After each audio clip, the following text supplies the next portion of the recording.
to serving you the very best in online and offline television programming.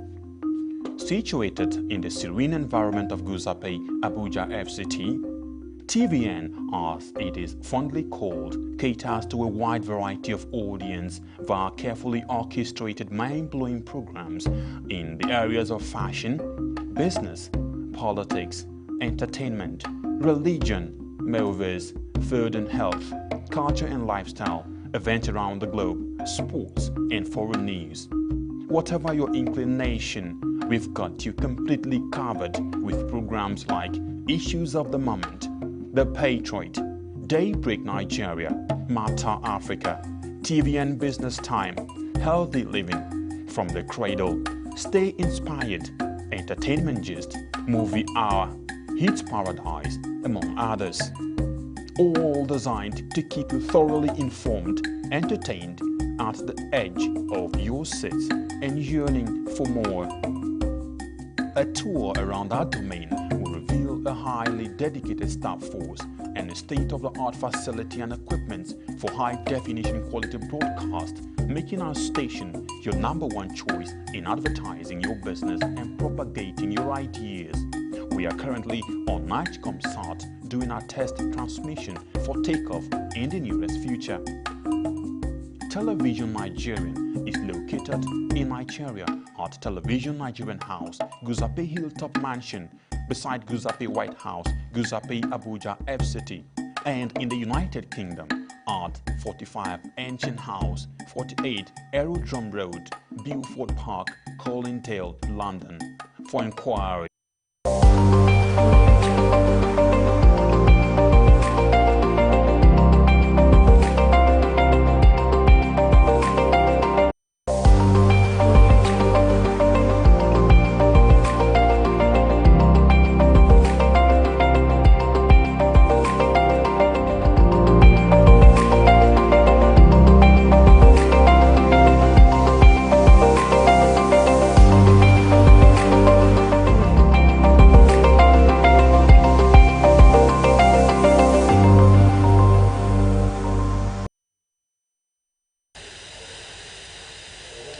The Nigeria Center for Disease Control, NCDC, confirmed a record-breaking 86 new coronavirus cases in the country just before midnight on Sunday, the 19th of April 2020.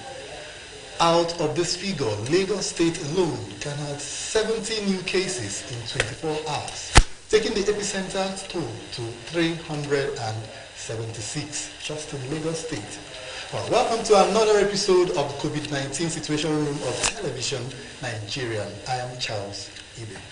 Now, we must admit that the country right now needs to raise the red flag if it hasn't done so already with regards to the COVID-19 pandemic, as Sunday's number is an incredible surge from the usual number of cases recorded in the past weeks.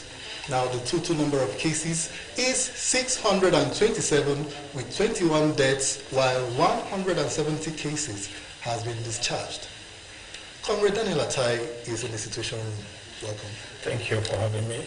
And also, Victor Tayamba joins us again today. Thank you very much. Good afternoon. Now, mind-boggling numbers.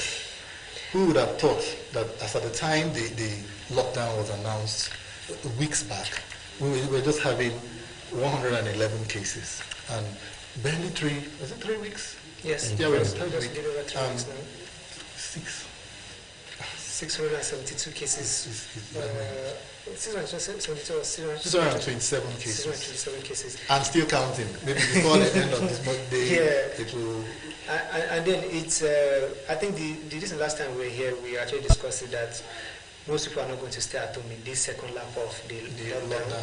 And from what you have seen yesterday, it definitely means that we are going to have an extension of this lockdown. And then it means more people are not going to stay home. And in places like Lagos, where it's very clustered with people and all of that, we would have expected that if people don't adhere to the lockdown situation or stay at home, we are going to have an explosion in number, which is what we are experiencing at the moment.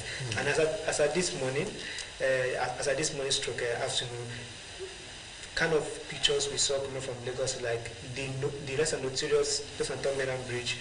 There was traffic on that bridge as we speak. So you don't be wondering about. But I thought this thing was supposed to be on the lockdown.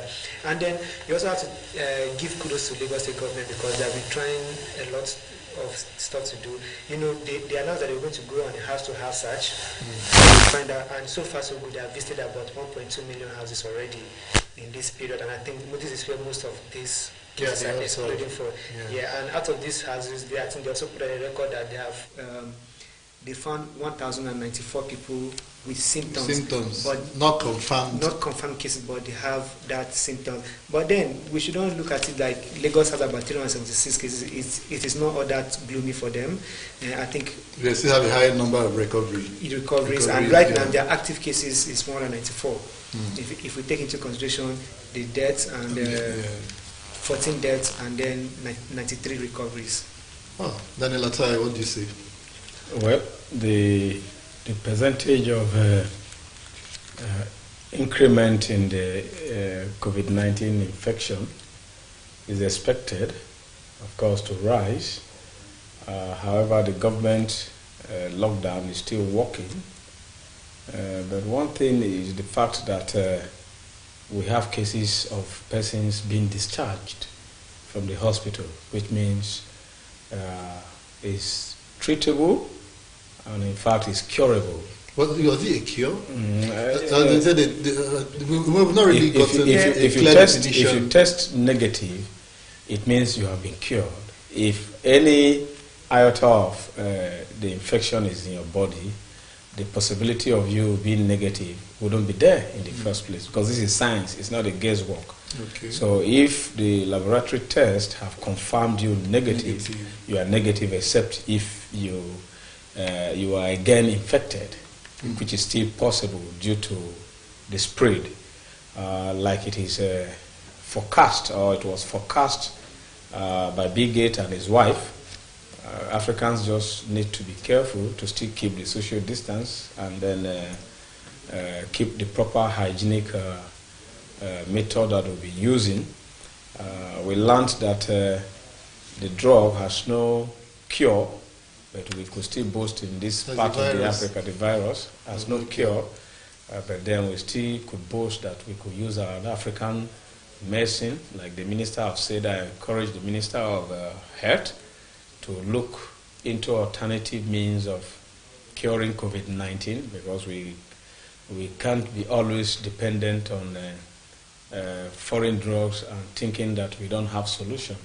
We could apply our own solution, and I believe that our solution would work.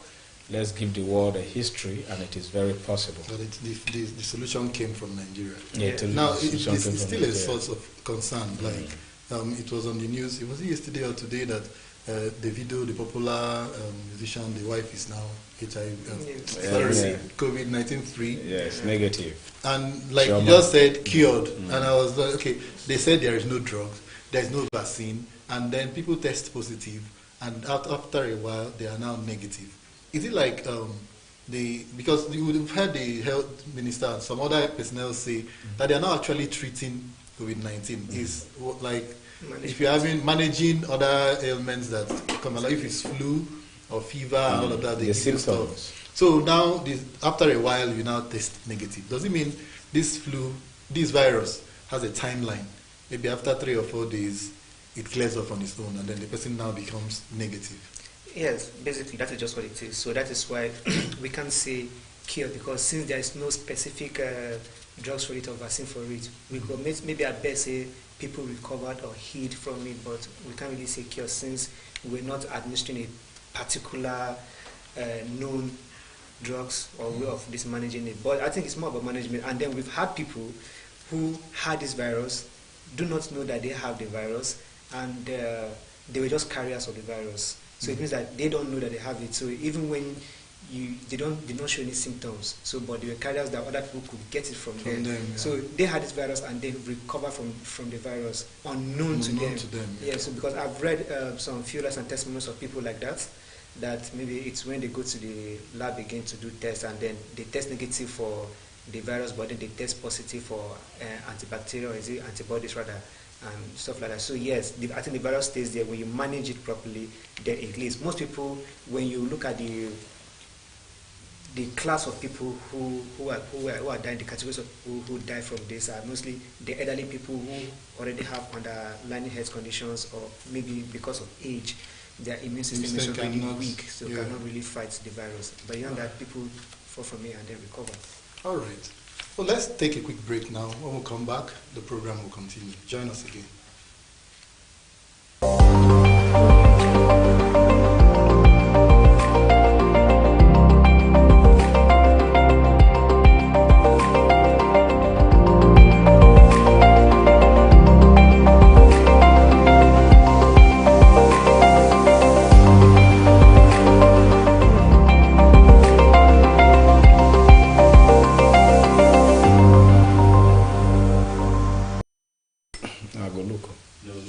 Thanks for joining us again. It is still the Situation Room of Television Nigeria. Now, it was a sad weekend for Nigeria, for Borno State, and especially for the presidency, as the Chief of Staff of the President, Abba Kyari, succumbed to the novel coronavirus late on Friday night and was buried according to Islamic rites on Saturday, the 18th of April, 2020. May his soul rest in peace. Honestly. Now, a lot of reactions have trailed the death of the frontline politician and notable figure in the administration of President Muhammadu Buhari, as the man, Abba Kyari, will surely be missed for his contributions to governance since the onset of the Buhari administration. He will surely be remembered by many for different reasons. Now, let me start with you, Dan. Okay. Yeah, you are more inclined politically. So what will you be remembered? What would you think Abba Kyari will be most remembered for, especially in his times? Okay, well, I will remember Abba Kyari as one of the loyal persons in the administration of President Muhammadu Buhari, who could go as long as even laying down his life, for his principle in the service of his nation.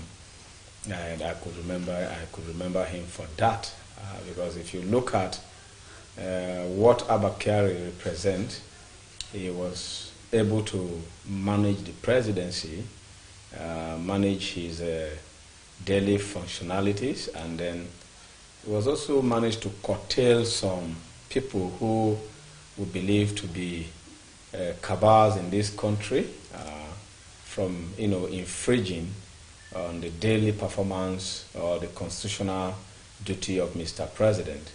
We know how the country is, and that is why a lot of people are thinking that, we are like Abba Kyari was like too hard. It's not being hard for the president to confide in him, giving him all that status of his office. Absolute trust in him. Absolute trust.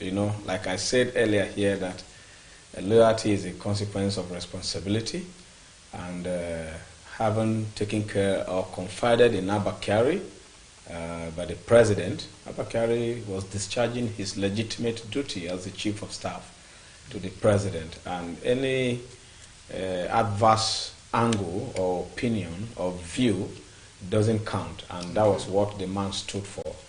And if you look at the way people are commending him now, notable Nigerians, like even the popular critic Fani Kayode is even praising Abba Kyari, that even though they have adverse view politically, Abba Kyari was just a gentleman to the core, a principled man who believes that job when given must be done.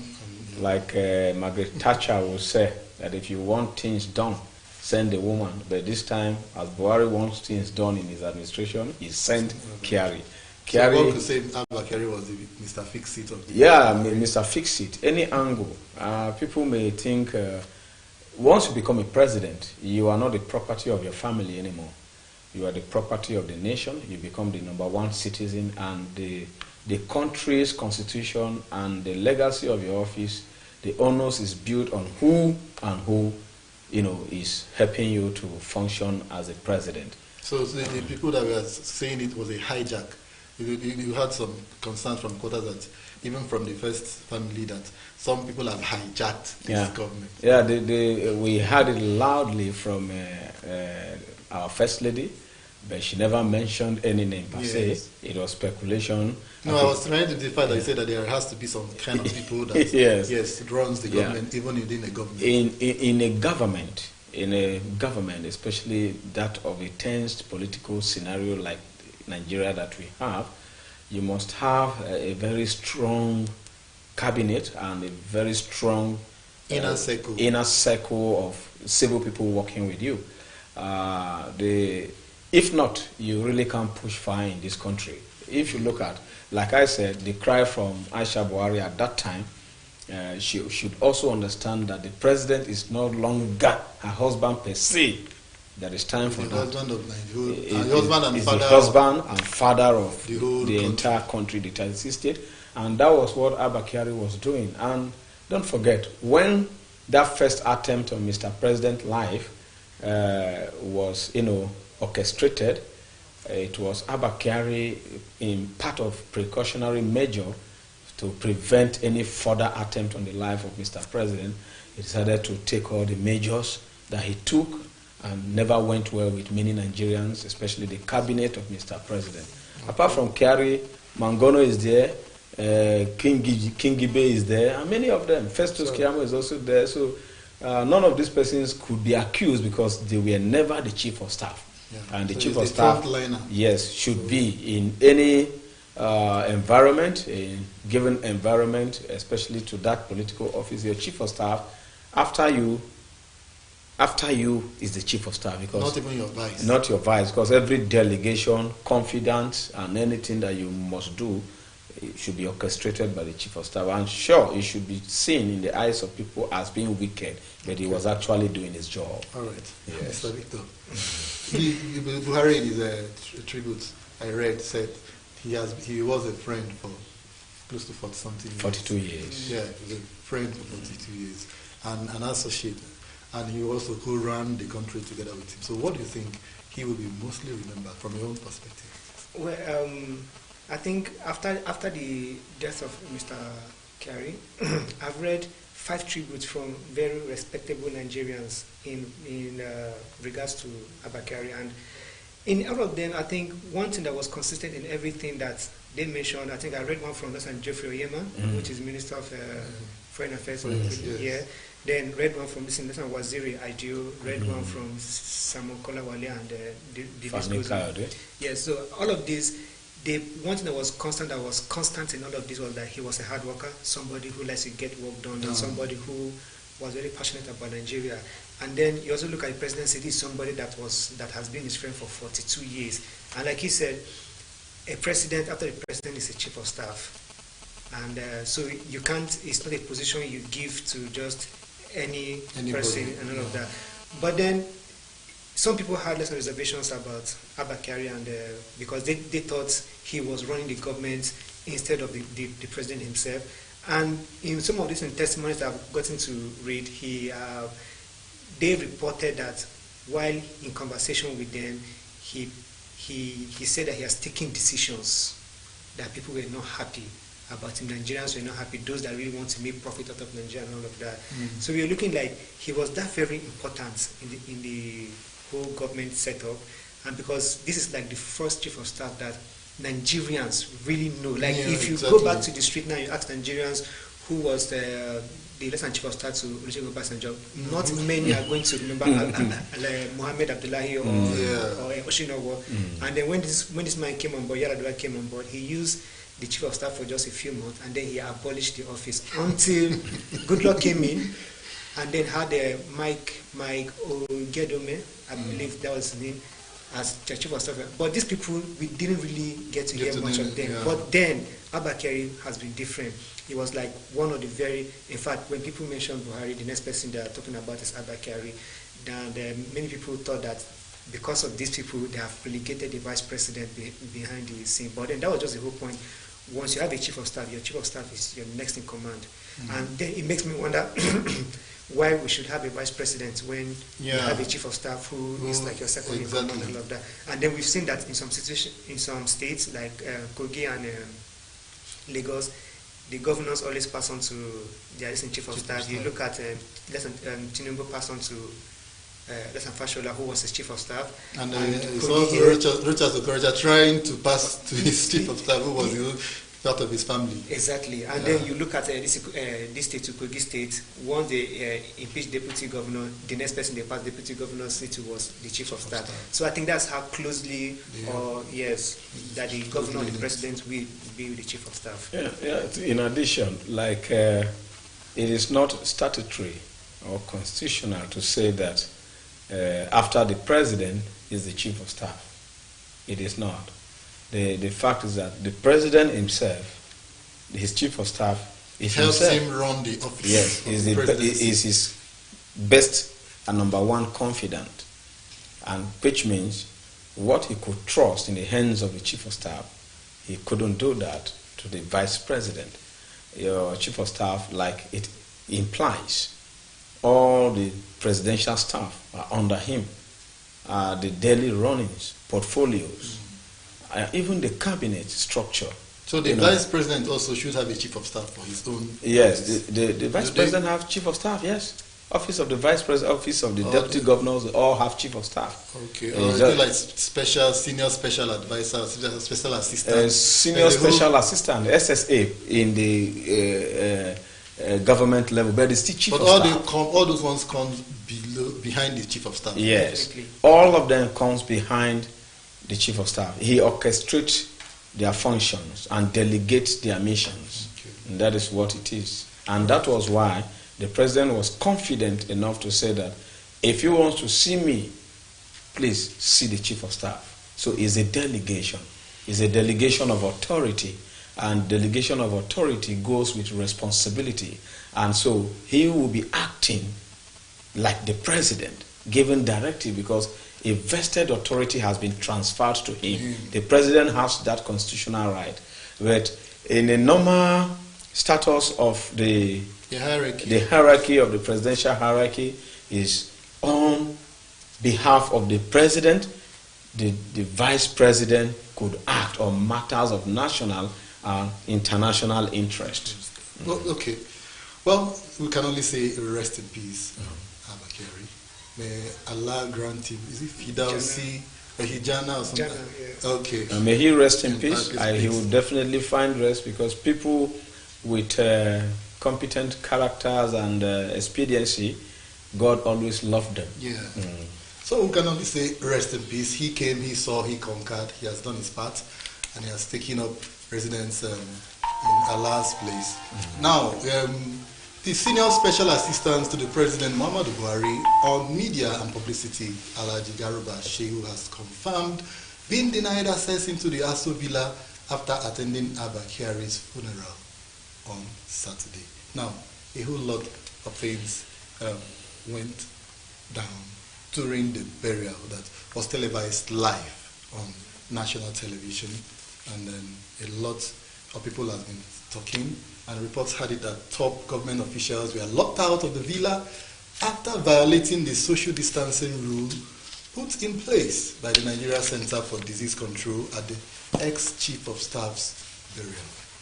Now, we are having a situation. COVID-19. Top government functionary dies of COVID-19. Top government functionaries went to bury him. And now top government functionaries are having to face the brunt of doing it. But Mr. President said it. Yes. Like he wouldn't want to violate the rules, the laid down rules by the NCDC, National Center for Disease Control. It is stipulated, clear and vivid. You see, he said he never asked them to take the function of the NCDC. You understand? So, and that was why they were locked out of the Aso Rock Villa.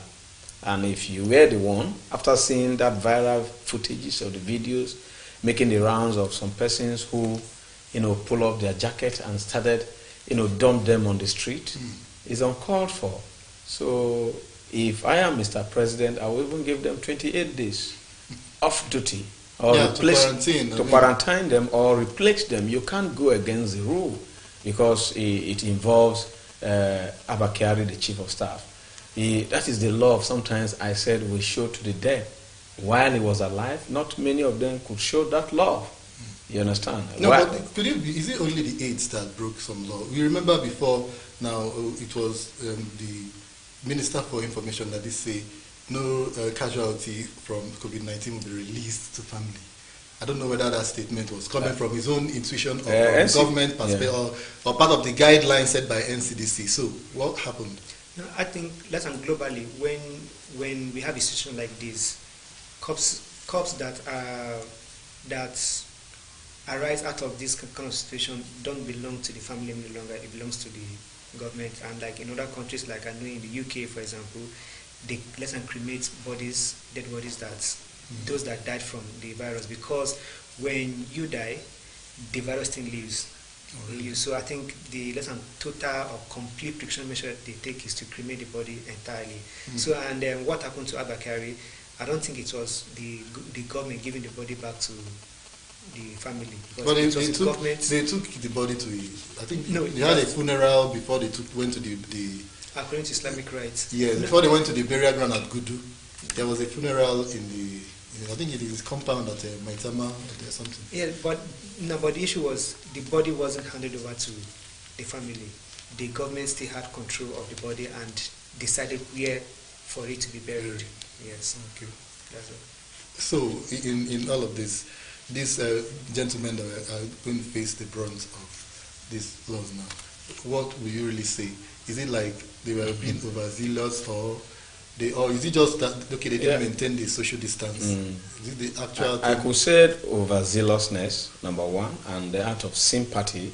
If you are sympathetic to the deceased and the family, you would want to show concern, irrespective of the consequence that may come after that. But the rating has been done and said by Mr. President, and I think that is the right thing to do. Sometimes it looks very hard to take decisions of that nature, but then it is the right thing to do, because the NCDC clearly said even if you are taking your corpse, they will follow you to do the interment. So I think they handled the interment. I don't know whether some overzealous, people that came to commiserate with them partook in the interment. But from the video we saw, which was real, one was compelled to come back and take whatsoever he dropped there to be confiscated and so on, or to be burnt. What is supposed to be done is that NCDC should handle the burial completely from A to Z and allow people to keep mourners and sympathizers to keep social distance. So at what point was it announced? Because the crowd you saw there is not just people. Was it announced, okay, we are taking this man to this place? And then what happened to security measures? We saw security agents even mingling there, but you see them on the road trying to stop people from moving around, trying to stop people to stay at home. But they couldn't stop people from entering the burial. They couldn't stop people from even not maintaining social distancing and all of that. So where is the real thing in the whole of all this? No, it actually stems from the big man mentality of we Nigerians. And like you said, was this announced? I think this is something that was supposed to be handled discreetly. Discreetly, exactly. Yes, so if there were anybody that were going to be present, it should just be the family members who are just going to witness it. And I think in that situation, it would have been easy to maintain. Yes, and all of that. Yeah, but then when you open it, like anybody that wants to pay their last respect should come over and all of this, then it becomes an issue, which was what we had there. And then when you look, it wasn't open to just dignitaries from the government or whatever important people wherever. Even regular citizens on the streets had access to enter into, get in there and then witness the whole thing, and then that's why the whole place was crowded. And then the security forces, when they come there, they feel like these are big men, we can't really, in fact, they were there to protect the big men. Yeah, so they couldn't basically say observe the social distancing. And in fact, that instruction would have come from the NCDC or whoever was going to run the program of burial, whatever, and let people know that this is only open to very selected few people. Not a lot of people get to come in and all of that. And it has saved us from all of this drama and embarrassment that we had to witness on national TV. And thank God he said that. So you now understood why Mr. President gave that order of restriction, not allowing them to come into the presidential villa, because the instruction was to few persons. Okay. The NCDC directed few persons to go for the burial, and then you saw crowd, probably relations and so on. You understand? And sympathizers and psychophants too, don't forget. And they will also go there to say, I want to be seen on the video that I buried Abba Kyari. And at a time like this, when it is said, except if it is not COVID-19, if his death is not as a result of COVID-19, then everybody will be allowed. And you could imagine the status like Abba Kyari. If it is not the COVID-19 situation, I think the whole of the Gudu cemetery would have been covered later with humans. Even at that, it's still, we are still under a lockdown. Even if he didn't die from COVID-19, even if it was a natural death, we are still under. They said no burials, no churches, no parties, no nothing. So that order was violated, and because it was violated, the presidency is not happy. So they restricted those that went to bury the corpse, and so you wouldn't blame the president. If I am the president, like I said, I will relieve them of their duties. And I even had an issue because listen, Shehu coming out to say that he wasn't locked. He was like, I don't think there is any need denying that, because another presidential aide, Bashir Ahmad, came out when it was news, and he said there is nothing extraordinary about the president looking that kind of directive, because it is for safety measures. So his own lesson statement showed understanding with the directive, and now Shehu is saying that didn't happen. All right, it's not just the burial of Abba Kyari that social distancing has been disregarded. A whole lot of other functions by the government officials. Actually, if you look at the distribution of palliatives, we still see people still queue, and then their officials, palliative, SIP or whoever, dishing out things. What about people that go cook food or bring bread or bring all the palliative? People line up, there's a struggle, everybody coming into contact. So there is a whole lot of issues when you talk about social distancing. So perhaps everybody, governments, individuals should begin to take this thing about social distancing more seriously. That concept, in the day to come. That concept of social distance has not really been communicated, has not really been defined as to why they have to keep social distance. If not, I know Nigerians, if the national media or the FG-sponsored media comes to educate the way we used to educate people before, educate them on essence of and reasons for social distance, I tell you, Nigerians will stay far away from you. But it has been done enough. No, not yes, exactly. When you say keep social distance, you have not told me why I should keep social distance. You just say COVID-19. You are not getting me. If you say COVID-19, keep social distance, COVID-19, the contagious nature of COVID-19, why it is contagious, the government media has not really told us, not even NTA or Radio Nigeria. What else do they have to say? What they should say is that what causes this contagious nature of this disease should be explicitly communicated. I tell you, Nigerians will run away. Nobody even want to shake you. But because they are looking at it, that okay, they are distributing palliative, they are exchanging funds. Why are they not keeping social distance? They haven't seen the Nigerian security operatives not keeping any social distance in their cars, and people distributing palliatives. I saw them looting one trailer the other day. They were just looting, throwing the bags of rice by themselves. No social distance and clumsy environment. But when it comes to where you are heading to, they block you on the way and say, "Where are you going? We're in lockdown," and so on. So this is when we say that it is not entirely the fault of the people. If you say that it should be communicated to them in a way that they will understand the lesson severity of the situation and then stay away from it. We practice a lot of do what I say and not what I do. So do what I say and not what I do. So when you tell people keep social distancing and you yourself you're not keeping it, so these people might look at it that way.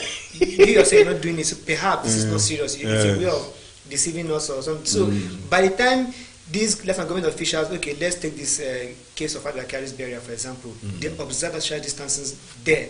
The Nigerian will look like, wow, this big man observe. Okay, this is how it's done. So maybe there's a reason why we need to stay off. You want to go and share some politics with people. You go with your face masks and your hand gloves, and then you're doing it at a distance. Nigerians understand that's a problem. But then when you come, you mix up with the people, and then you start sharing. Then they will not understand the sensitivity of the problem. Yeah, correct. Take for example, now Lagos State has an issue at hand presently. In Ali Mosho, for the first time they had any case in a national local government was just yesterday, and it's 15 people in one place. So it means like a cluster of cases. Now this is a situation that could have been avoided. Maybe these are people that just come out together and mix within the same area and all of that.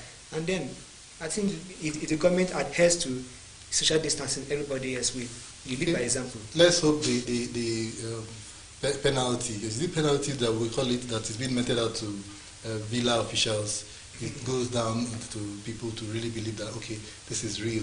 If you don't social distance, you are going to get punished. Exactly. And a quick reminder that you also can be part of this program. You can call us on the lines showing on your screen. Tell us what is happening around you. Are people maintaining the social or physical distancing? How has the lockdown really gone down so many days after the lockdown? Are people still complying? What is it like in your area? You can also send comments on the comment section, and trust that we are certainly going to share it with Nigerians. Let's take a quick break now, and the program continues after that.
Herbal medicine, also known as a tradomedicine, is the study of botany and the use of medicinal plants. Plants have been the basis for medical treatment through much of human history, and such traditional medicine is still practiced today. A Soma Herbal Institute was established by Solomon Balo Sabina to research into various herbs for the improvement of human health. The Herbal Institute came into full operation on the 20th of March 2000. The Institute, apart from research work, carries out consultation with the aim of administering the products of their research on patients with various ailments. A researcher into herbs. I'm an architect by profession, but the Nigerian Society of Pharmacognosis saw our work and decided to induct me as a member of Nigerian Society of Pharmacognosis.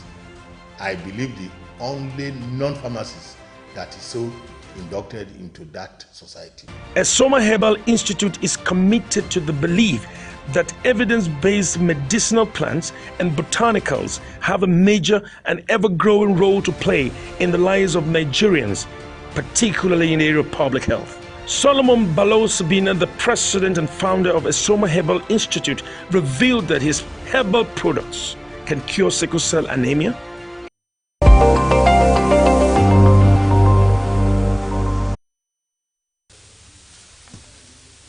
Many thanks for staying tuned, and if you're just joining in, it is the Situation Room of Television Nigerian. We will talk about everything COVID-19, including the lockdown of the key states in Nigeria and the Federal Capital Territory.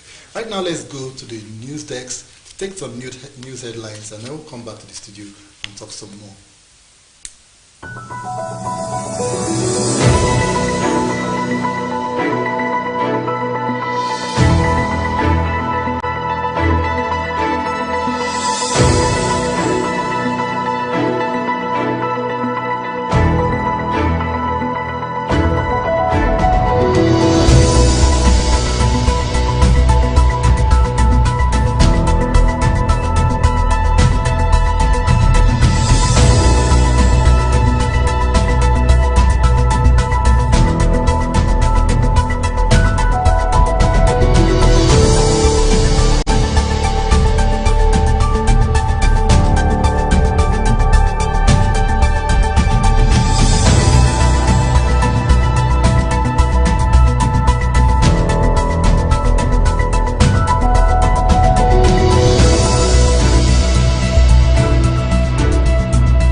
Thanks for joining us. We just saw some headlines about things happening in Nigeria and elsewhere around the world. Now, still on the issue of the late Abba Kyari, our correspondent went to the streets to find out how Nigerians reacted to the death of the frontline Nigerian in the presidency who lost his life to the COVID-19 pandemic. Let's go to the street. We are lucky. He's reporting from Street Grid.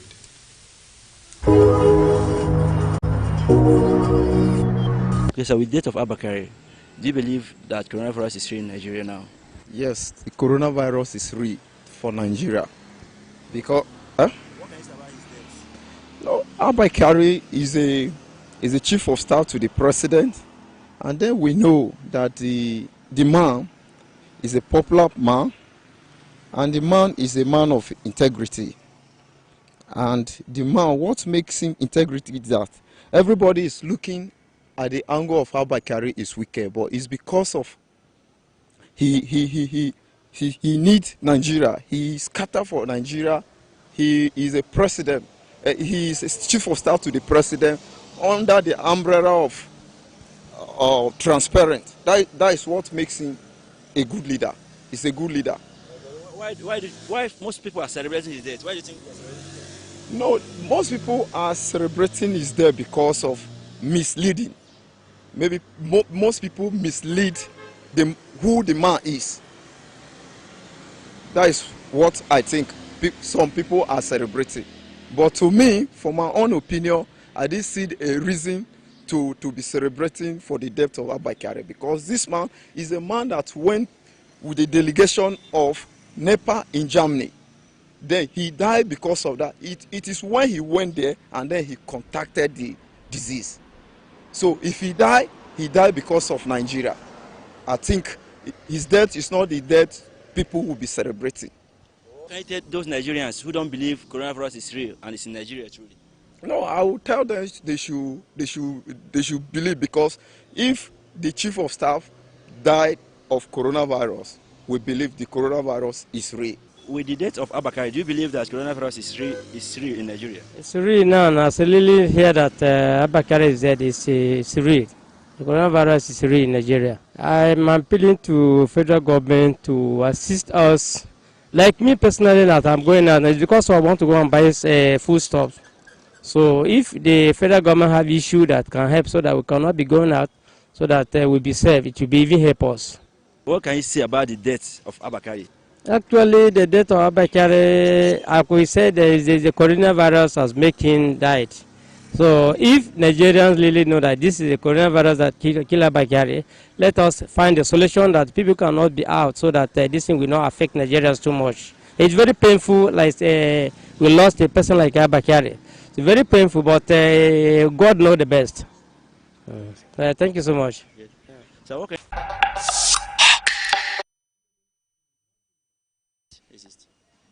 Abakari is somebody that he lead us to, as a Nigerian, has suffered because of him. And he was the one that go and carry that virus come to Nigeria. Then I can't regret his death. Well, don't you think he's working for Nigeria? For the travel to outside is for our benefit, don't you? No, it's not travel for our benefit. No, he went for electricity issue. Okay. That electricity is something where he went to Nigeria. It's Osibanjo that's supposed to travel to Germany, where he goes. But he says he's supposed to went to Germany. He blocks him. Then that's how God do these things. So what can you say on that now? Come again? What can you say on that? Me, I'm glad too. I'm glad for that. I'm not expecting someone to die, but me, I'm glad because people are suffering. People are suffering. Nigeria is suffering. Okay, now is this lockdown. You can't go out. You can't buy anything. When you are going out, all these agencies, ministry, will be harassing you with your money.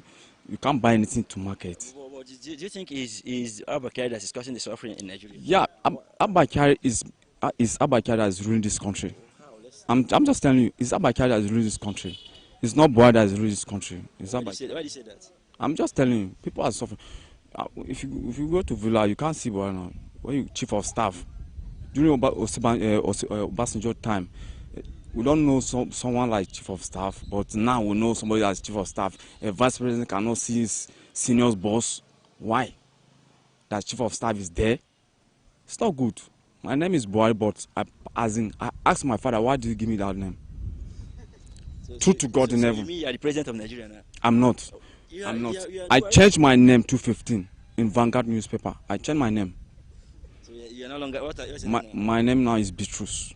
But you still bear Buhari. Supposed to call you Buhari. And when I went to village, maybe they know me with that name. As president? No. So thank you very much, sir. What I believe is that people don't believe there is corona because of actually ignorance, but actually from being this thing is globally, and we are seeing it in the medias, you know, in the media house, in television and everything.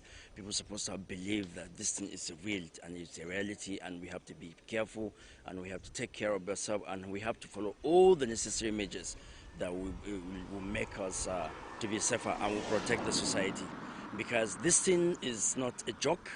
And Nigeria, as we are, as we intermingles, there are a lot of things that can easily, once we started having the community transmission, actually we are in trouble. That's just it. What can you say about the death of Abba Kyari? It's a sad news, actually. It's an eminent personality. It's a great man. It's the chief of staff to the president. Actually, we lost a very great man. May his soul rest in peace. That is all we can say. It's a death. Death is death, no matter who it takes. And we are all human beings. We all die, and we face it. But we should not celebrate the death of a person, because you understand. So we should all, as Nigerians, condole the family and condole Nigeria at large. That is my take on him. Don't you think his death will affect the country, most of the present government? Of course, it's a great man. Is part of the government as a chief of staff, as chief correspondent officer to the president. Actually, it will really affect the government because he's a key person in the system, and he thinks it will take us backwards. Some people are appreciated of his death, but me, I'm not appreciated because everybody must die. But if you do good, you will see good. If you do bad, you will see bad. The best thing, the lesson remain to the others one. Why? Because everybody know in this government, Nigeria in the darkness, in the hand of FEC government. Why I'm saying so? The issue of this coronavirus, they said people should stay at home. They're not providing facility that make people to stay at home. About the existence of Abba Kyari? Well, it's quite unfortunate that a great man like Abba Kyari is gone. So Nigeria, we mourn for him. Yes, that's all. What message can you send to your government? No, if people like Abba Kyari, who has all the need to exist on earth, would die because of COVID-19, then definitely more people are on that track of dying. So.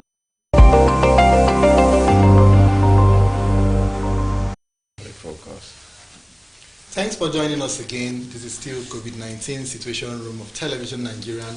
Just gone by, Nigerians reacting to the death of Abba Kyari, the Chief of Staff, the former Chief of Staff, the late Chief of Staff to the President of the Federal Republic of Nigeria.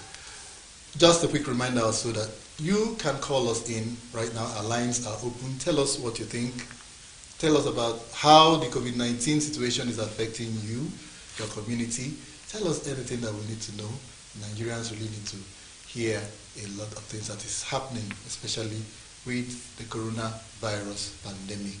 Right now, we'll take go to some states and the federal capital to bring you up to speed with what is happening in those places. Now, there are fears of a possible community transmission of this virus in the nation's federal capital territory, Abuja, following the discovery of about 12 cases in Mabushi, a local community in the heart of the FCT. And on Saturday, the 18th of April, 12 new cases of the virus were reported from the village, that's the Mabushi village, by health officials, with one case also uncovered at Gishiri village, another low-income but densely populated community in the territory.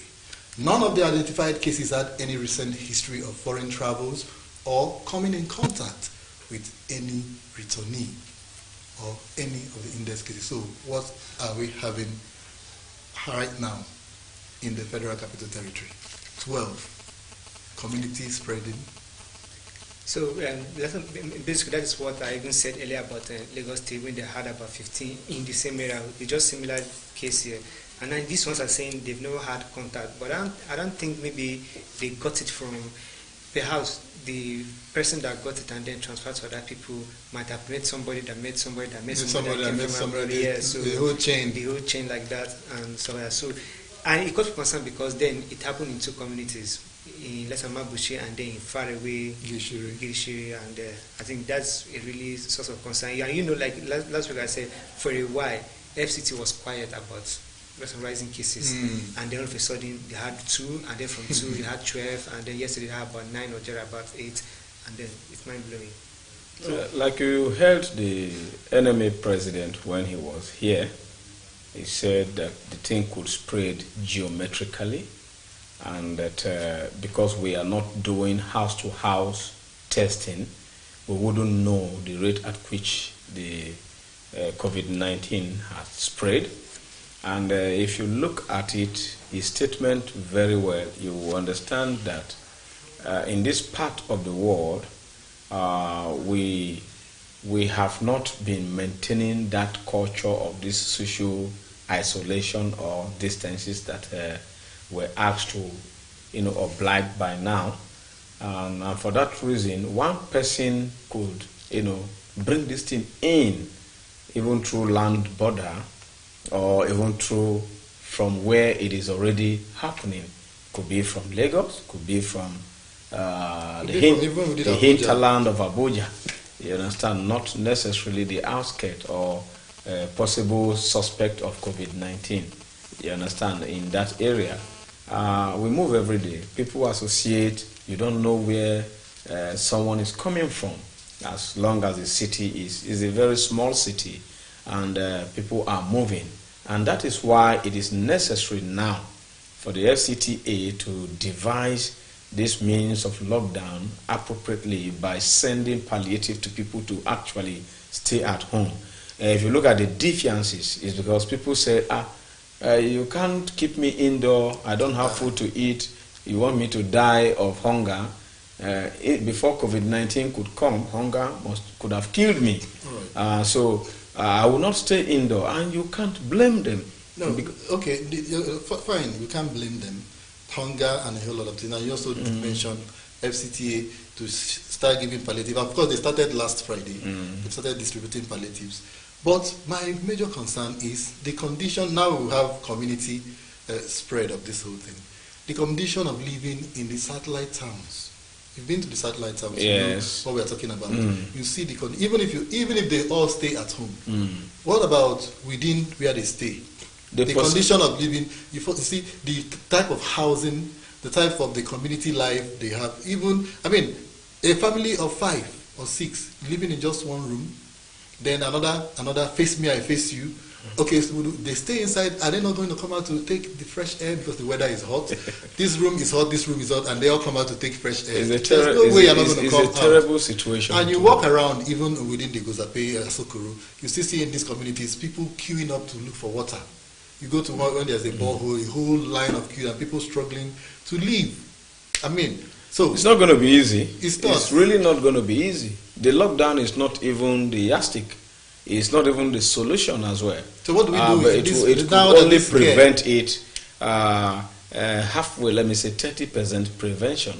The real thing is, I think our society wasn't built to, adhere to such norm, except in cities where, look at the clumsy state of our housing scheme, the way they built the houses, our estates.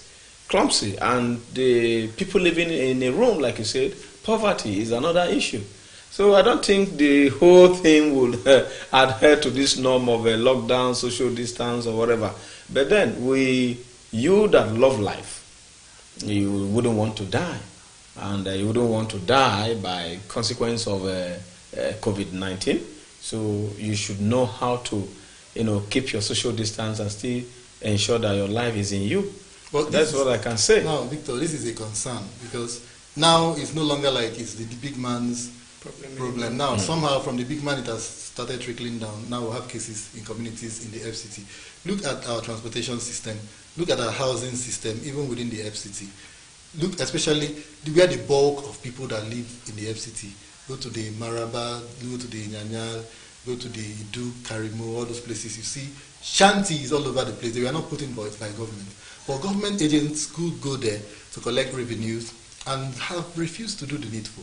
Now you say lockdown. Fine, you give them rice and give them food. What are they going to cook with? Where is the water? Are you going to supply water to? Where is the light? These things are things that will make staying in a lockdown very conducive for people.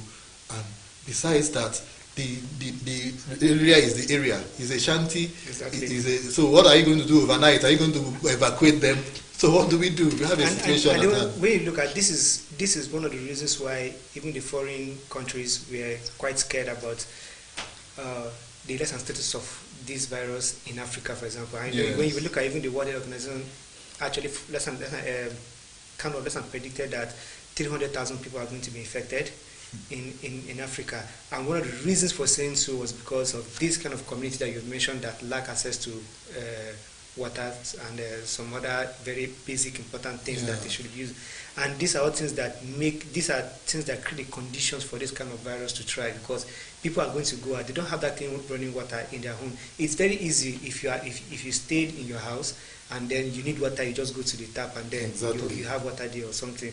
But no, this is not the case in this place. And in this most of this place, when you find that it's very even this is kind of rocky that you can't even really find water. So it's like in just some very few areas that they have water, and that is where everybody now go there, converge to get water, and then that's where the virus will be spread.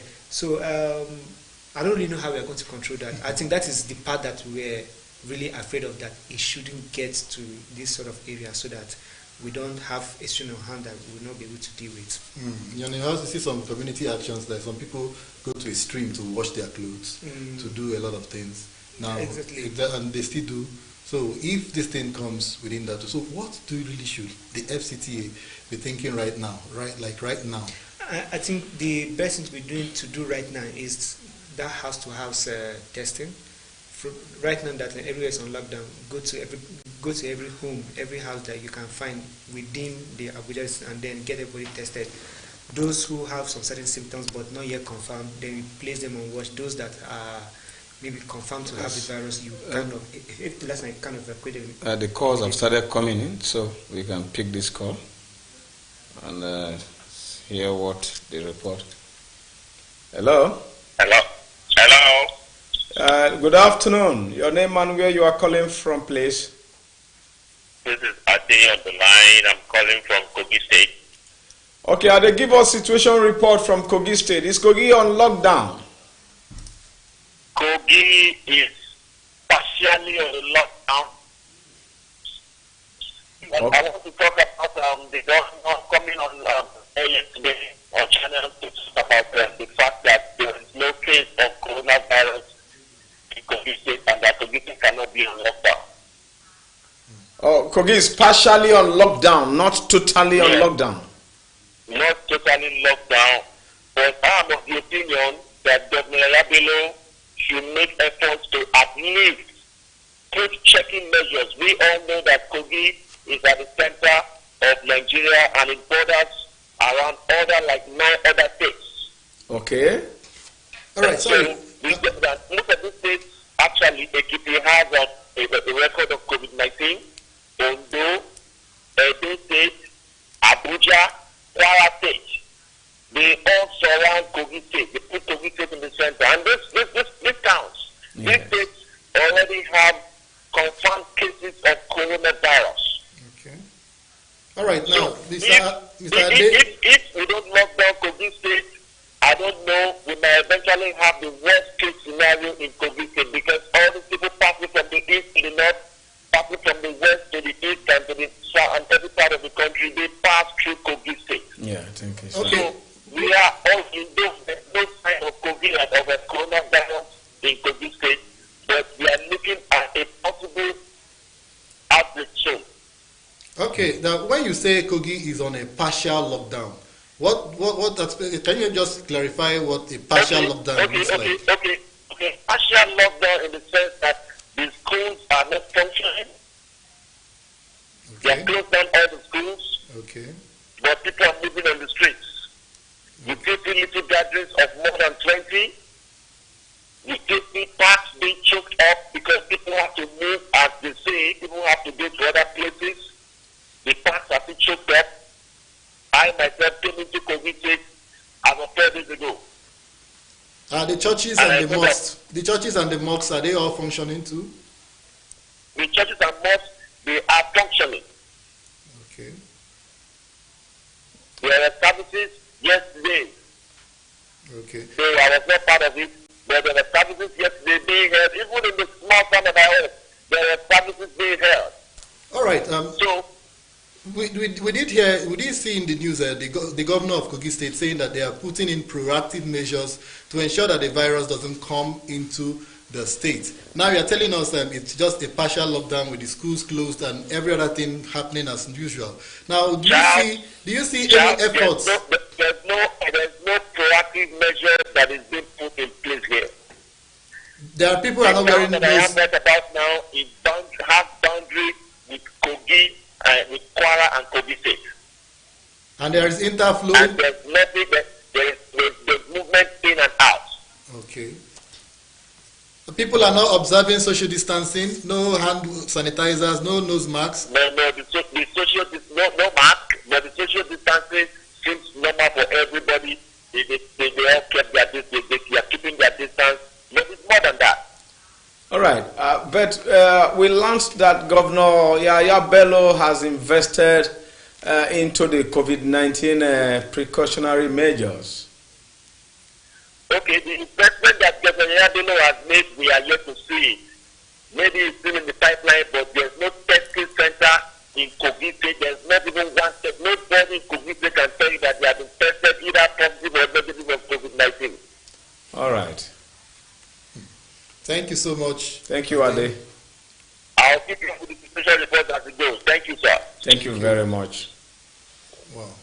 That's a worrying situation. A very terrible one from Kogi State. Also, given the fact the proximity of Abuja as well to Kogi, yeah, those are like and then Edo.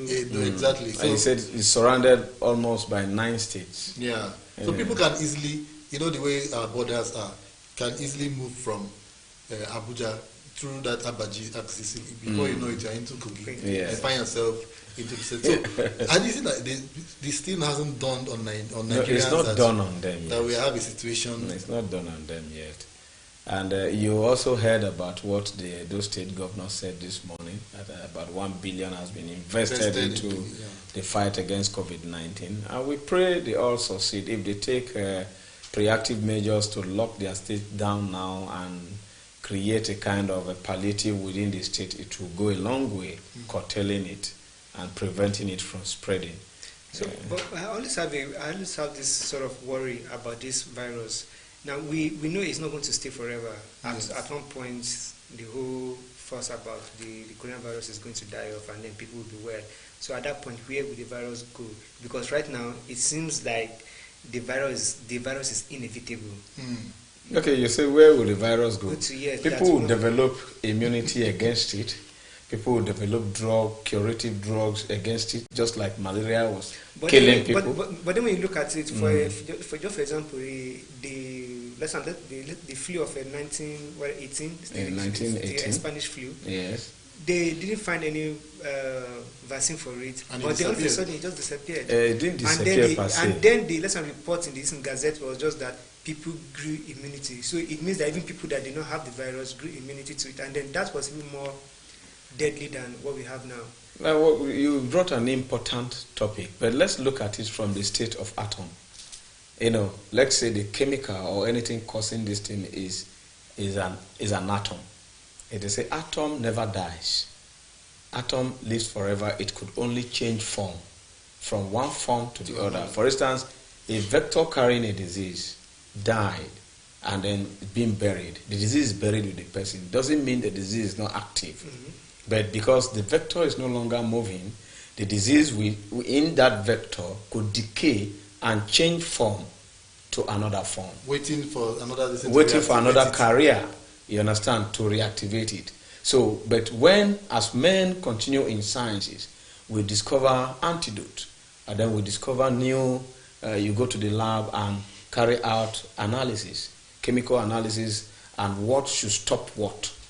Like COVID-19 now, we have known the symptoms of COVID-19. So, pneumonia symptom is in COVID-19, tuberculosis symptom is in COVID-19, flu symptom is in COVID-19, malaria symptom is in COVID-19. So it is very easy to quantify the number of diseases that have the symptoms of COVID-19. So but then again, let's just understand. Let's also look at the fact that HIV is also a virus. HIV was killing people in millions before. No, I mean, how come it's not highly less than contagious like we have? Yes, that is what I'm telling you, because science have developed a vaccine for it or a daily. Because I think right from the beginning, HIV was just understood that it can be passed when maybe you have blood contact or you exchange fluid. Unlike this one, that it's both airborne and landborne and all the bonds that you can actually see.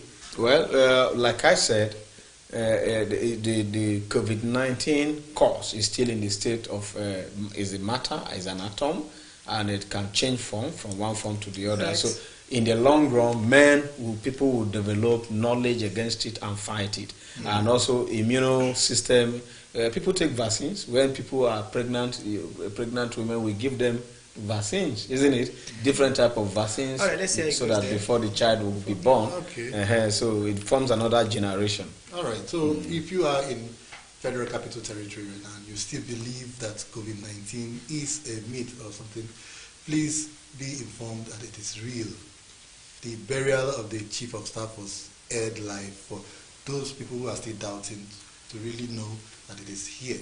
And the reports coming from the Federal Capital Territory about community spreading is something everybody should really take seriously.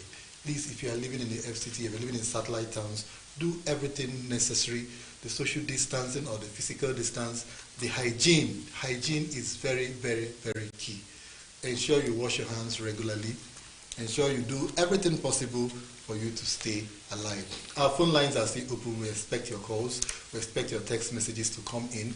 But while we are waiting for that, let's go to Kano State. Now, the state government says it has completed arrangement to evacuate all our Almajiris to their states of origin. The Governor Abdullahi Ganduje of Kano disclosed this on Sunday when he received a situation report from the state's task force on COVID-19 fundraising committees at the government house in Kano, ostensibly to stop the spread. How is that going to be possible? You know, I asked that question when I saw that headline today. I was like, Almajiris, you know the number of Almajiris in Kano alone. You understand? I could say that, let me say 40% of people living, let me not say that, but about 40% of the children in Kano State are Almajiris. How are you going to identify their parents, or how are you going to take them back to the state of origin? How is that going to be possible? That would be too much spending of government funds. But however, it's an ideal thing to do.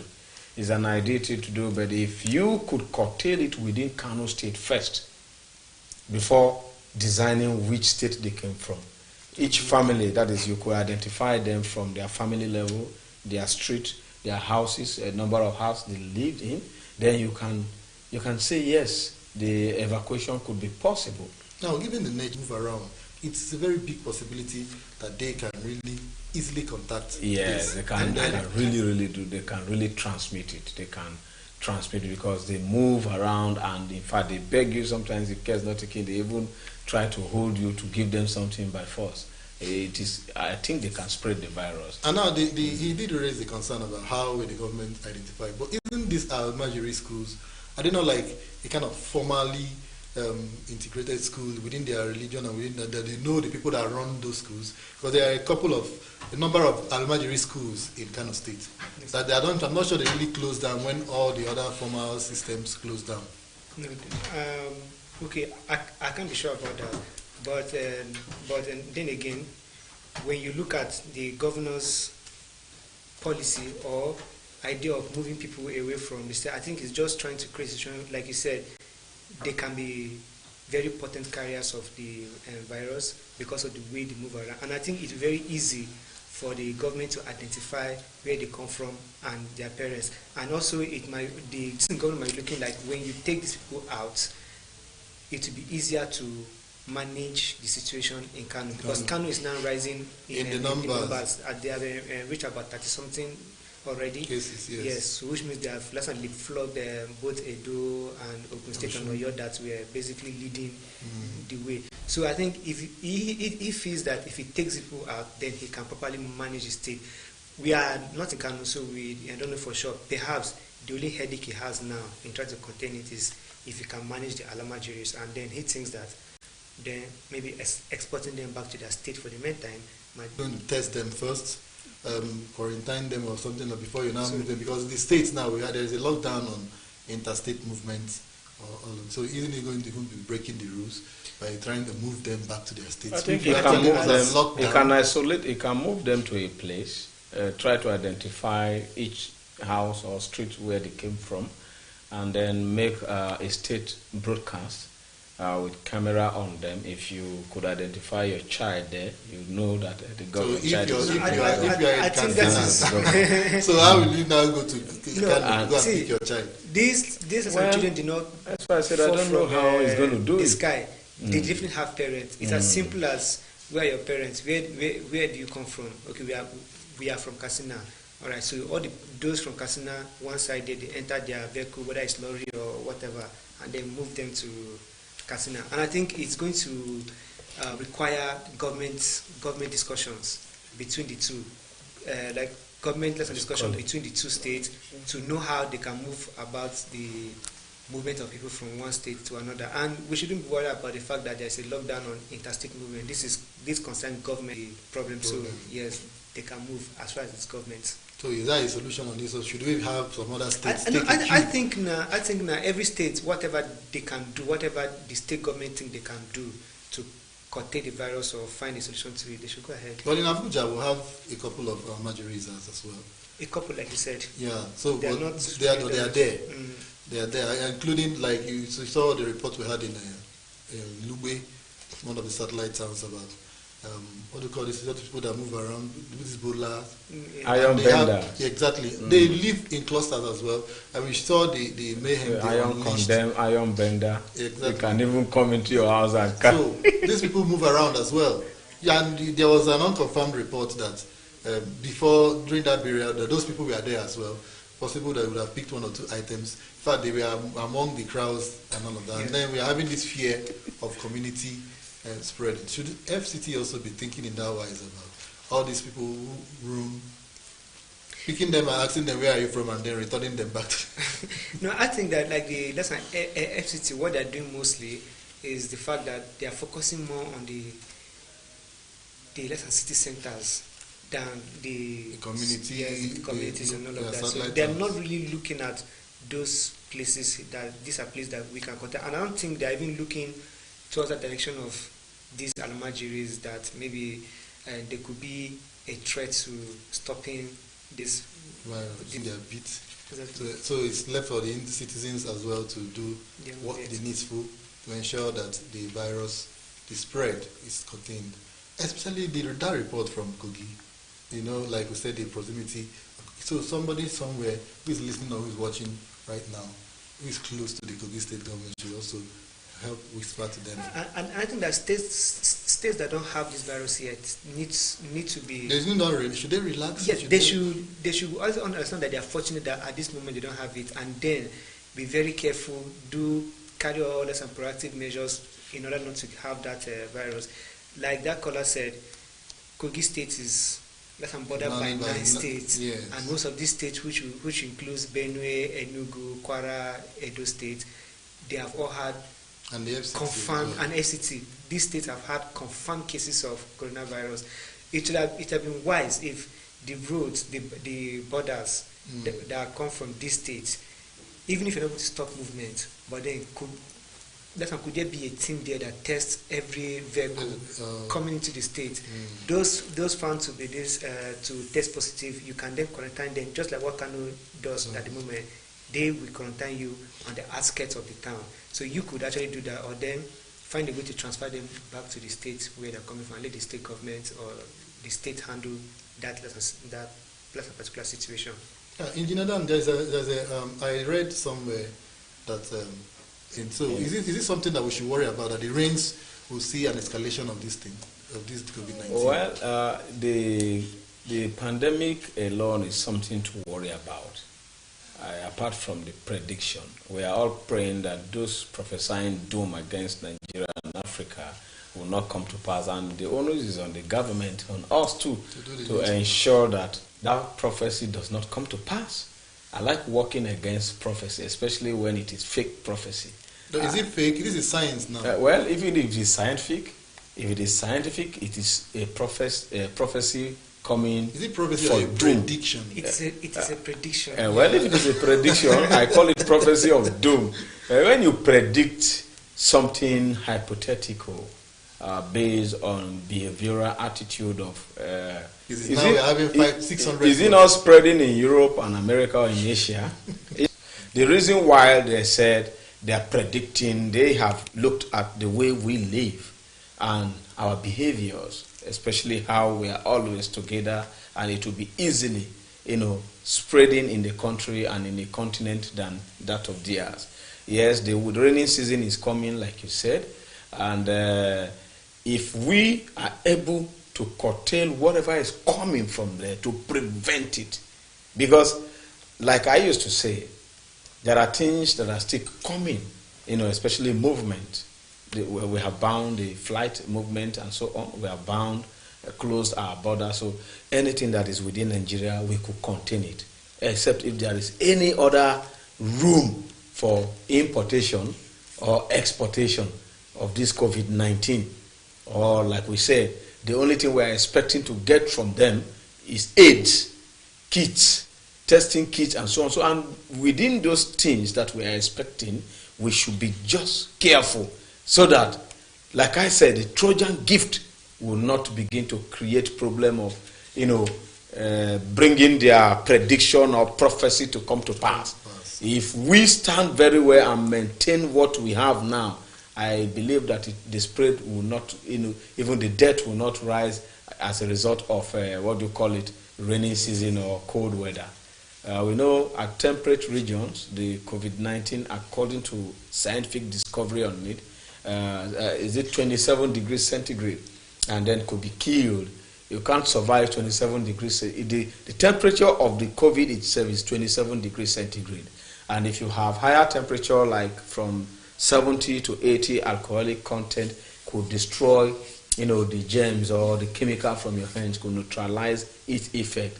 And that is why we are advised to always use soap and sanitizers to wash. So if we maintain that culture, I believe that the spread will be contained. I'm not expecting any further death of Africans and Nigerians from COVID-19. All right. Well, we hope and join Engineer Dan with faith that COVID-19 is going to be once upon a time in Nigeria. Let's go to the street where Chinwe Osisiogo went to find out from Nigerians, especially reactions to the announcement that Nigerians with less than 5,000 naira in their bank accounts who load 100 naira as a recharge card are going to get palliatives from the federal government. Let's go and see how Nigerians reacted to that report. Join us again in the Situation Room after that.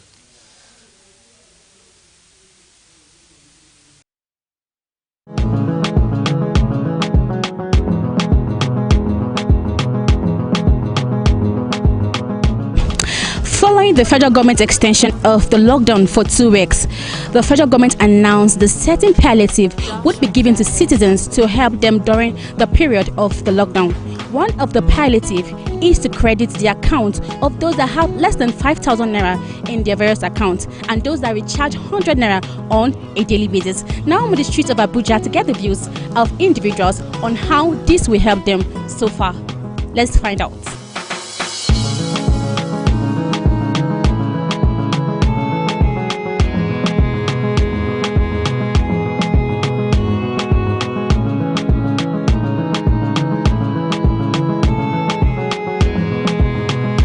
Okay, the federal government announced that every account that is less than 5,000 naira will be credited.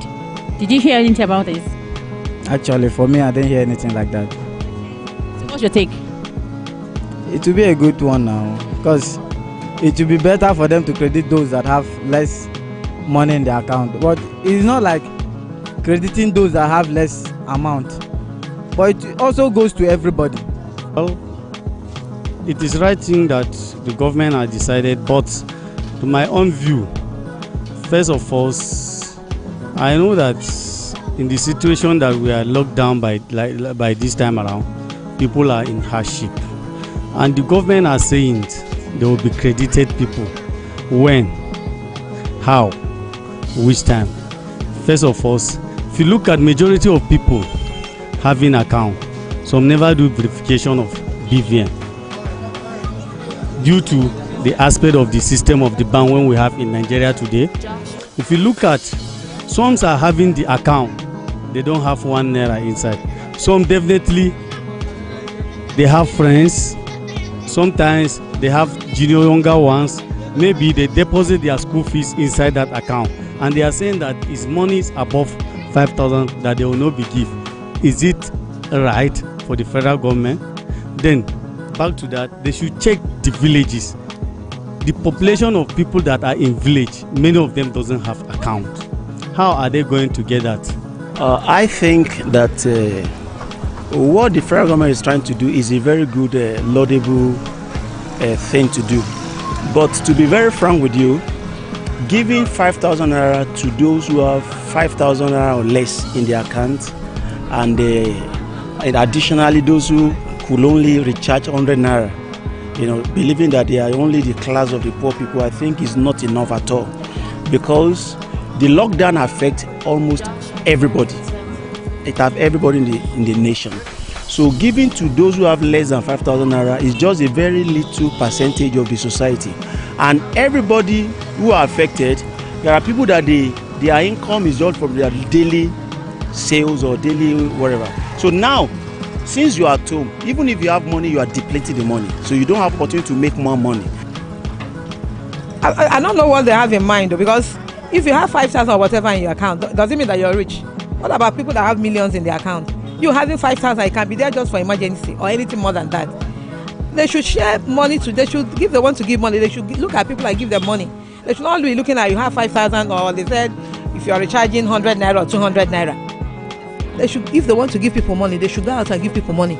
Give money to people. People are really suffering. It's not only when they see written on your face that you're suffering that they will know. People are really suffering. Firstly, 5,000 naira. What can 5,000 naira do for a family? That is the question. If you have to give 5,000 naira to a family now, like me now in my house, we eat a lot. In one day, 5,000 naira will finish.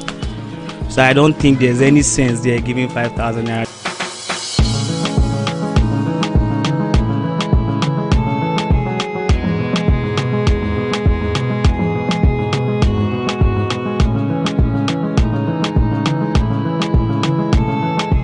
Actually, this is the 3rd week of the lockdown.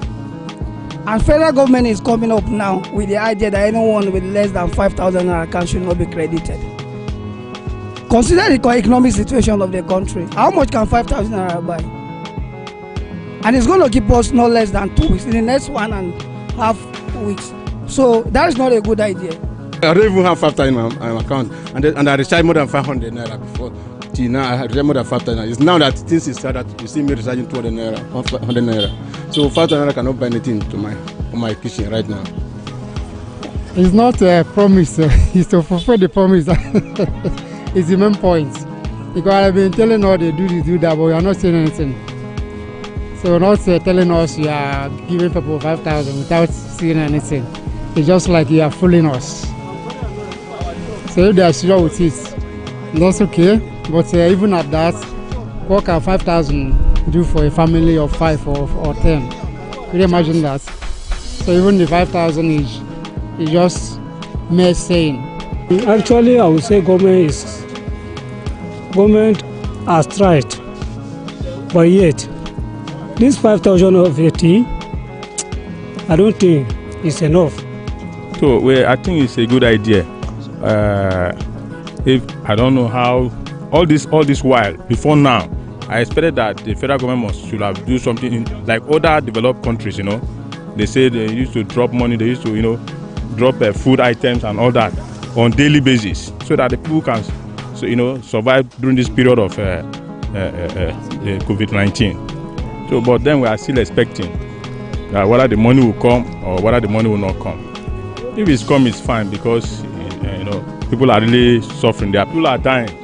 Some of us that have children, we cannot go out to fend for get something for as supposed to be. So I don't know when the money will come. Some people say the government wants to make proper plans and arrangement for that, but it's long overdue.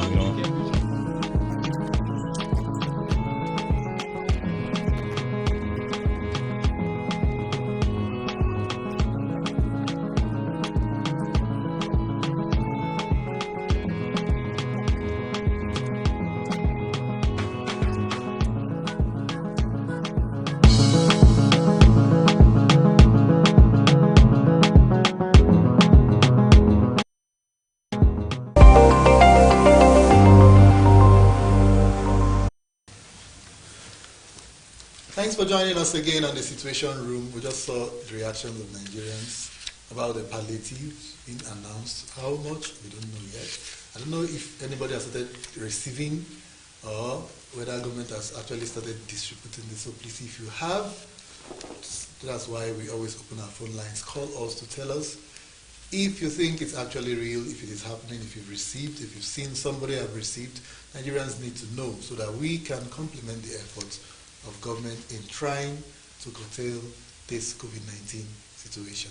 Now we heard Ghana has announced they're going to, from today, do a partial lockdown. No, they stepped down completely. Really? Yes. I thought it was going to be a systemic. Yeah, I continue to, from what I heard, was it was supposed to be a partial lifting of the lockdown. Yes, and so that it means that they have recorded some considerable success in managing the COVID-19. And yes, when you look at the point where they had so many cases, about 300 and something, and then that figure just froze at that point, and then more or less recoveries and no new cases so far.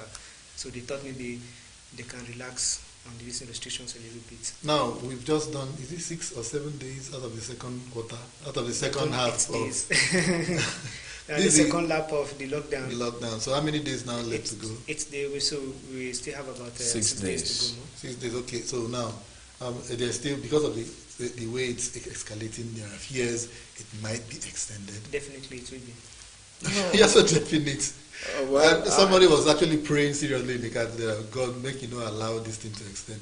And then if we are not even I think you may be correct, because if you look at the way the promise, the word of Mr. President, they said, we'll get to Nigerians with palliatives in coming weeks. If you look at that weeks, that's 2 weeks. As if he was not talking about just 2 weeks. Just 2 weeks, or just weeks. We were talking at a particular week, that last week, and then you mentioned in weeks. So I am suspecting that it is when this palliative is going to be evenly distributed, is the third pronouncement of a continuous lockdown. Wow. Well, given the exponential rate this thing is going now, you see the whooping number Lagos State recorded, see Abuja, see a lot of other cases, which we won't actually be talking about locking down, continuing the lockdown, because has it really achieved the aim? Locking down, has it really achieved the aim? Because it seems to be escalating, and people are growing hungrier and more restive. So shouldn't we just consider systemic lifting, maybe time basis? I think the systemic one would be better. Transaction online, communication online, even money transfer online, palliative online. And so I think it would be better. It would be systematic. And sometimes when vehicular movement for transportation, maybe people want to go out of Abuja, it should also be systematic. You quarantine everybody entering the bus, keep a social distance in the bus, and so on. And if you are using your private vehicle, it should be also systematic. At the border or whatever, you should be quarantined before you go into another state, so that there will be no complete lockdown to restrict human movement, because people want to even go to their villages to get food, free food. Okay. Unlike the way they will find it difficult, or the way they will find it here in Abuja. When you get to your village, at least you won't be hungry. Yeah. So people want to go already. I keep having this kind of solution in my mind, that I think is possible. I don't know what you guys think. What about government actually investing more in local production of hand sanitizers, local production of face masks, enforcing wearing those things? Now, in public places, it should be compulsory before you enter. You must wash. There should be water there. You wash and you sanitize, then you enter inside. As you're leaving, you do the same thing. Church, mosque, or wherever it is. Now, isn't it going to help? Instead of locking down, and then you sit at home and stuffs are not really going down, and then the disease keeps spreading. Exactly. It will greatly help, but it won't stop this. But it won't stop the disease, or rather the virus from spreading. But the locking down hasn't stopped it either. Yes, but then, and again, that it contains it to certain extent. You asked a question if this lockdown has really helped matters. We won't really say, we only know if we lift the lockdown, then let's see how these Nigerians go, and then let's see how we are going to react to the virus. That is when we know whether the virus, whether the lockdown is really effective. Anyway, like you said, apart from the fear that we're kind of infiltrated mask, I think that was a rumor. A wrong rumor. I could not tell. One video going around. We were buying masks, even dashing people. Then suddenly, I was trying to give some persons mask, and they said, "No, don't give me mask. Don't give me mask." We saw in the video that mask was infected. I started investigating. I didn't go to lab to test any mask, so I stopped using the mask. You understand? For fear of being infected. So if the local production, like you said, is encouraged. I think Abia State, they are producing. Ebonyi State, they are producing. I learned Kano wants to start. Abi Kaduna have started. So even FCT here, we can begin local production of masks. There are 1,001 tailors and fashion designers who have here. And textile mills that can actually churn out these materials. Yes, let's build our own, let's create our own local mask and even local sanitizer. Since we have scientists, we have biochemists, and a lot of people, private individuals, have already started making this hand yes, sanitizers. it is possible, and that will create another job. So where we are going to any gathering, any occasion, you sanitize your palm, and then you put on your local mask. Instead of, if you are afraid of the foreign one that you presume or assume is infected and must be tested for you to see the result before you could use. That was why the usage of the foreign mask dropped, I could tell you. You understand? Because I bought one pack. The pack we used to buy for 1,200. I went to get it for 5,000 naira. You can see? So I was trying to give persons, I said, no, we don't want. And I said, why? So they showed me the video making the round that, it's been infected again, so they wouldn't want to use. So I stopped, and I'm looking for a local mask now I haven't seen. So it will go a long way. Yes, definitely it will go a long way. But like I said, it will not totally protect us from the virus, because like you said, this virus has a lifespan that it survives on and surfaces, on clothes that we wear. So it means that you could be with your hand gloves, your face mask, and then you can go somewhere and then still pick up the virus on your clothes. But we've seen videos, we've seen where government goes around fumigating. In fact, even in Gudu cemetery, there's a video of the government fumigating the whole area. Do they fumigate the people? No, that's what I'm saying. Now, if you go, before you now lift these places, go to public places, fumigate every other place, everywhere. Then people can now come and then you make it compulsory. You wear your glove, wear your mask. Now, so instead of people just sitting in the house and that is then going to reduce the risk of getting the virus or transmitting the virus by at least 98%. Exactly. And so yes, that's, so isn't that a good? So why is government not listening to us right now? You can't be sure that I think they are. I hope they are listening. There should be a little fumigator in your cars, like the way we used to carry fire extinguisher. Yeah. You carry a little one in your car. And you carry hand sanitizer in your car. Anybody entering, you give them masks, you rub, and then you could disinfect them too. You quarantine them there to allow them to enter your car, because this thing is no joke. So if we could abide by this little etiquette, I believe that COVID-19 will be gone in no time. If you visited a farm, all these integrated farms, all these farms, before you enter inside the farm, at the entrance, there's always a water. There's something that you have to step inside to sanitize yourself. They give you something you're washing before you go inside the farm environment. So it helps limit a lot of, that's why you don't have rampant outbreaks within farms and all of that. So if it could, farmers are using it, so why can't, on a large scale, instead of people sitting at home getting hungry, getting the palliatives are not coming, and even when they are coming, for how long are they going to come? Going to wait. It's going to be every day, you give people 5,000. People spend 10,000, 15,000 in a day. And you are talking about 2 weeks, and you are going to give them 5,000. It's another major. Anyway, so, we are lucky. We are just lucky. We are lucky that the rate we see outside, like in US, I think over 4,200 deaths. And that rate is not in Africa. and it's not in Nigeria. Seriously. If not, by now, you won't even talk about hunger. You prefer to die in your room. You wouldn't want to come out. Yeah, because Yes. I see the measures what the outside world is taking. It's because of the way they've structured their society. It's easy. In fact, I've seen videos of even Nigerians who are not citizens showing the monies they received from as palliatives. Yes.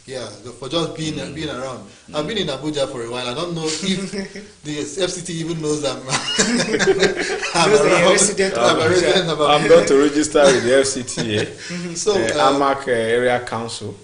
I've registered with them. I've sent my stuff. So congratulations, to bona fide. No, I'm from Benue. Yeah, but you're a resident of Abuja. Yes, so resident. they're going to talk about resident of Abuja. Taking palliatives. If they tell me they don't know me now, it will be a problem.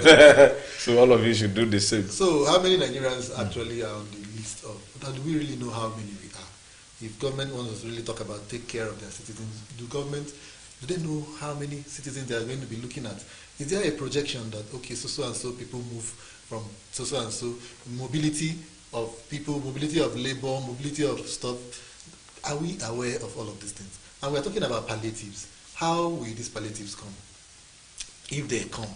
Now, how effective is it going to be? Isn't it for us to devise our own homegrown ways of responding to coronavirus so that we stay alive? Because it would not make sense people stay inside their houses and die off. In fact, yesterday I saw a woman that she took all her children to the street. She was just begging, please, with hunger. And it wasn't a joke. Yes. It wasn't a joke. Anything to drink garri. And it's not like all these people that try to, because if you look at the children and you look at the woman also, you know that these people are really, they really felt this thing and they needed to be out there to beg for help. So government should begin to consider and see ways of making this thing better. So Victor, your last word, what are you going to advise? FCT in particular, because we are going on, I hope it doesn't get to the projection because of the community fear, the fear of community spreading, about containing it and also especially taking care of Nigerians. What do you have to say? I would just say that the FCT administration should kind of collaborate with the NCDC, support, empower the NCDC to go from house to house and conduct testing for people for as much as they can. And if Lagos State within 1 week of announcing it have reached 1.2 million people, and then you know how Lagos is even more or less and less difficult to navigate and difficult to operate. So unlike Abuja here, I think if they put in the same effort like Lagos, they would have covered 1/3 of Abuja already in less than a week, and that would really go a long way in trying to contain this virus. Well, Abuja will be very easy to contain it and also prevent it. We just have 6 area councils in Abuja. But one area council is as big as Lagos. No, but the population, Lagos population is about 20 million persons.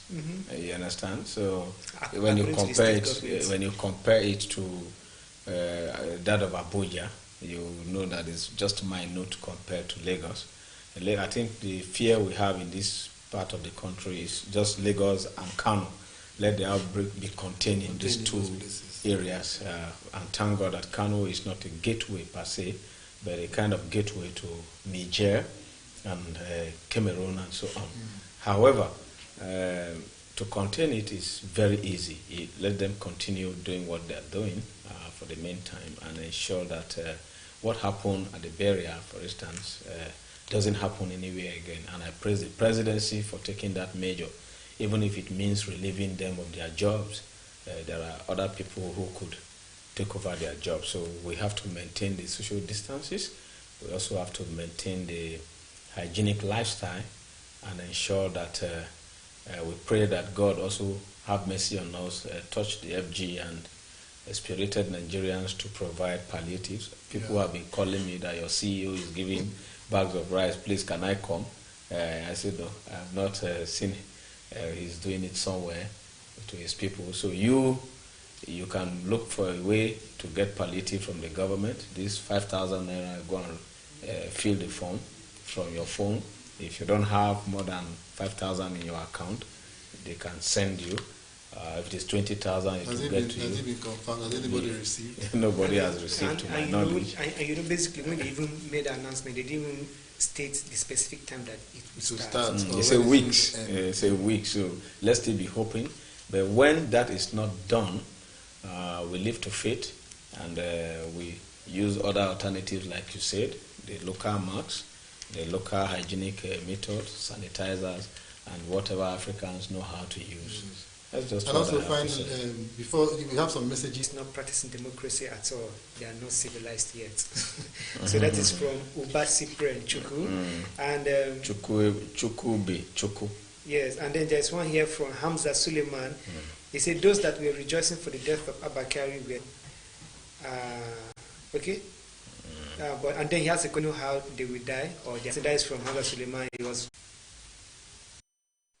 Coronavirus, coronavirus, oh Lord, we don't want coronavirus, coronavirus, oh God, coronavirus, coronavirus, oh Lord, we don't want coronavirus, coronavirus, coronavirus, corona, oh Lord, we don't want